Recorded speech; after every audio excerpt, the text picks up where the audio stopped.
Oke, Assalamualaikum warahmatullahi wabarakatuh. Selamat datang kembali di channel saya. Di video kali ini saya akan membahas sebuah topik yang cukup menarik, yaitu tentang sering menonton pornografi membuat rezeki seret.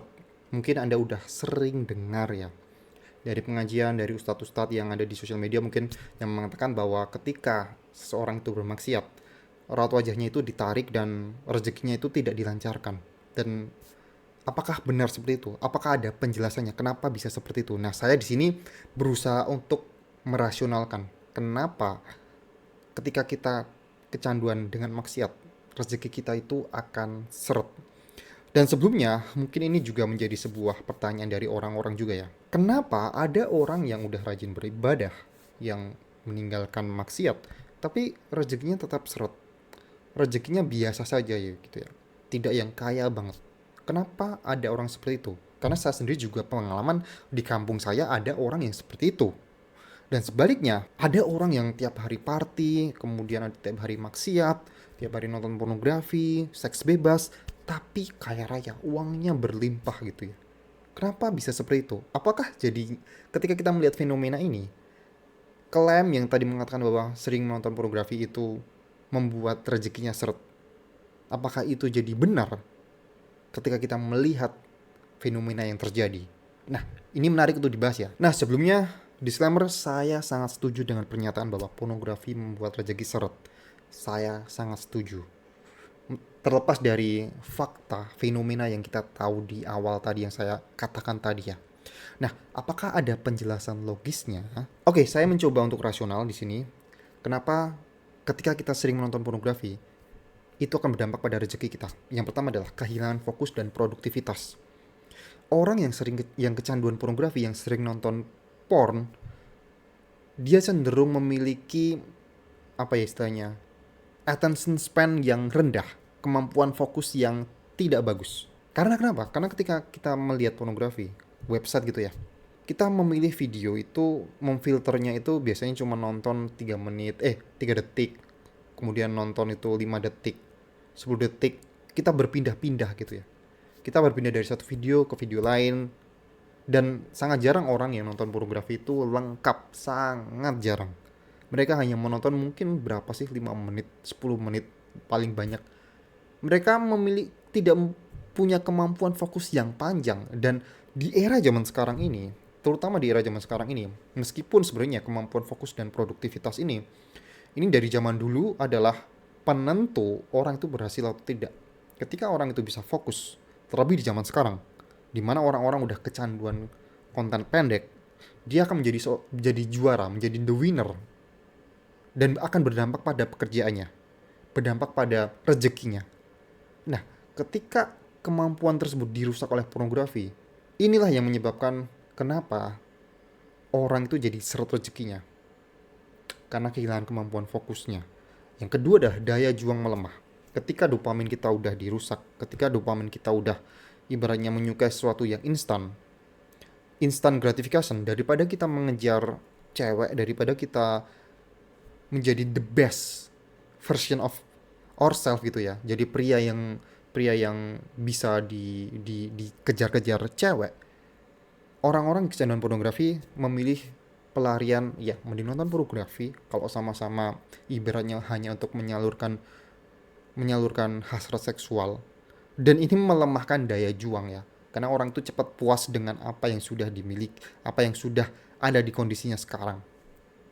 Ini dampak dari dopamin yang sudah sangat-sangat terusak oleh pornografi, daya juang melemah. Yang ketiga adalah rasionalitasnya, adalah karena turunnya rasa percaya diri. Ini ada hubungannya dengan daya juang melemah. Orang yang udah kecanduan pornografi tidak pernah terlatih untuk bagaimana cara mendekati cewek. Dan ini berdampak pada rasa percaya diri, pada kemampuan komunikasi antar manusia. Kemampuan komunikasi itu sangat penting ya.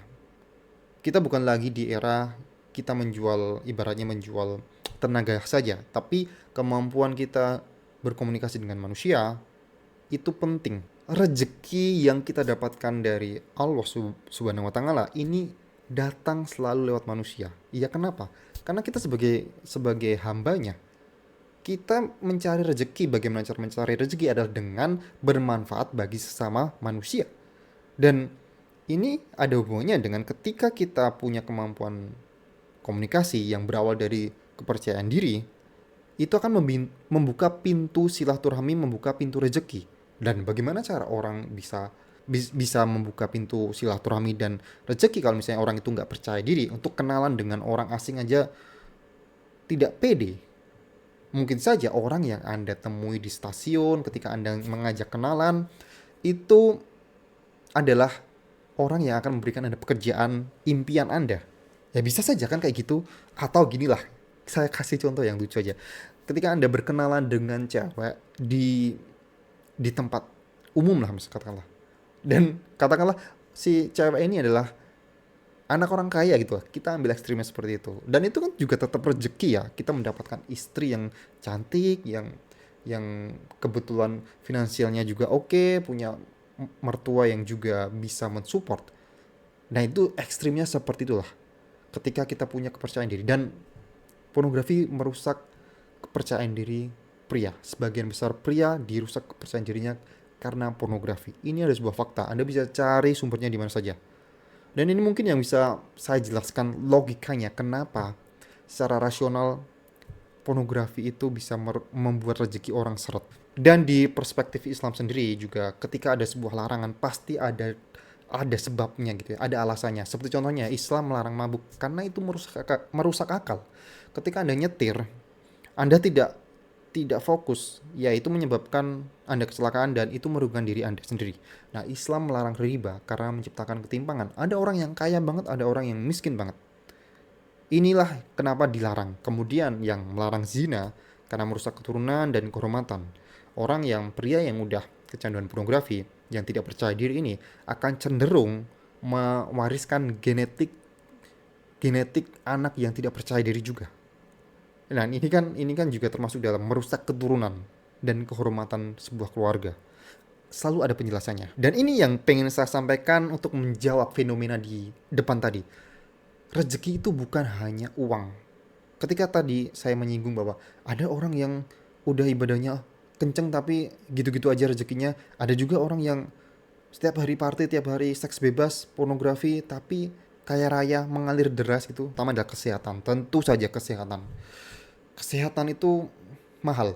Dan Rasulullah sudah bersabda bahwa dua nikmat yang banyak manusia tertipu di dalamnya adalah kesehatan dan waktu luang. Dan ketika kita berbicara pornografi, ketika kita berbicara orang yang kecanduan dengan seks bebas gitu ya, akan selalu ada resiko kesehatan di situ. Pornografi saja deh, akan ada resiko ketika orang itu menderita penyakit yang disebabkan pornografi. Dan memang ada istilahnya PIED. Saya lupa singkatannya apa, tapi pokoknya seperti ejakulasi dini, terus kemudian gangguan ereksi. Percuma uangnya banyak, tapi ibaratnya memiliki penyakit seperti itu tidak bisa memuaskan pasangannya. Kesehatan itu mahal, sangat mahal, termasuk dalam rezeki. Dan yang kedua adalah rezeki yang kedua tentang ketenangan hati. Barang siapa bertakwa kepada Allah, niscaya dia akan menjadikan baginya jalan keluar. Orang yang kecanduan pornografi akan selalu mencari lebih di dalam hidupnya. Ini tergambarkan dari bagaimana dia mengkonsumsi pornografi yang awalnya dia menonton video yang biasa saja, yang genrenya normal-normal saja. Karena dia semakin sering nonton pornografi, dia semakin ekstrim menontonnya. Ini adalah gambaran orang yang selalu mengejar dunia, yang tidak pernah punya ketenangan dalam hatinya. Sampai mungkin, mohon maaf, orang yang nonton pornografi sampai di ekstrim, yang genre ekstrim, yang udah secara logika manusia saja tidak bisa di logika secara manusiawi gitu ya. Dan sama halnya dengan ini, bagaimana orang mengejar dunia, dan ini menimbulkan tidak adanya rasa ketenangan di dalam hati, tidak ada kepuasan di situ. Dan akal yang jernih, rezeki akal yang jernih. Ada sebuah cerita tentang, diambil dari kitab Diwan Imam Syafi'i ya. Aku pernah mengadu kepada guruku Waki tentang buruknya hafalanku. Maka beliau menasihati, tinggalkan maksiat karena ilmu adalah cahaya, dan cahaya Allah tidak diberikan kepada pelaku maksiat. Dan seperti yang udah sering dikeluhkan oleh orang-orang pecandu pornografi, pecandu PMO, mereka itu jadi gampang lupa dan jadi gampang otaknya tumpul. Dan kemampuan kepintaran otak kita itu termasuk dalam rezeki ya. Dan memang tidak berdampak langsung pada hasil uang yang kita dapatkan. Dan rezeki tentu saja bukan soal uang seperti yang udah saya jelaskan. Sebuah akal yang jernih, akal yang bisa berpikir itu juga termasuk dalam rezeki. Mungkin mereka punya rumah mewah tapi tidur gelisah. Punya pasangan cantik tapi tetap cari pelampiasan perselingkuhan di mana-mana, nggak ada rasa puas. Mereka punya uang tapi nggak punya ketenangan atau arah hidup yang jelas. Dan ini mungkin akan menjawab fenomena yang di awal tadi. Rezeki tidak hanya soal uang, dan saya sangat setuju bahwa pornografi akan merusak atau membuat rezeki seret. Dan terima kasih sudah menonton video sampai sejauh ini. Semoga apa yang sedang Anda perjuangkan sekarang akan dipermudah oleh Allah Subhanahu wa taala, dan saya sangat berharap Anda bisa meninggalkan kebiasaan buruk ini. Oke, jika Anda berminat untuk mendownload e-book yang saya tulis berdasarkan pengalaman saya sendiri, silahkan download, linknya ada di deskripsi, dan sampai jumpa di video berikutnya.